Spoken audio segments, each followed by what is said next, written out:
Na vsake kvatre romarji v Sveto Trojico prihitijo, da dneve molitve, pokore in ljubezen do bližnjega utrdijo.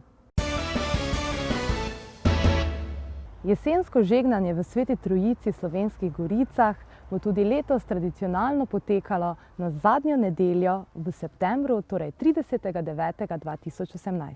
Na ta dan Trojiška cerkev opravlja svete maše. Prva se prične ob 6:45, druga ob 8 ter zadnja ob 10. uri. Ob tem se v trgu odvija že dobro znan kramarski sejem, kjer se za vsakogar nekaj najde.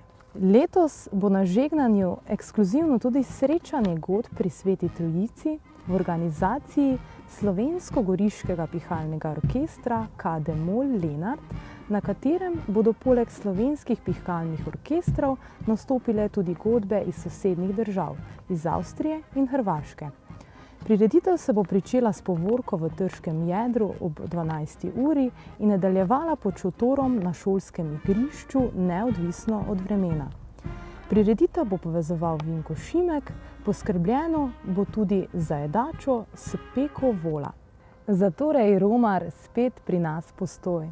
Pridi k nam in zapoj, zmoli in se druži, prisluhni godbam in bogoslužim. Naj se daleč sliši in se ve, da v Sveto Trojico na žegnanje se gre. Se vidimo.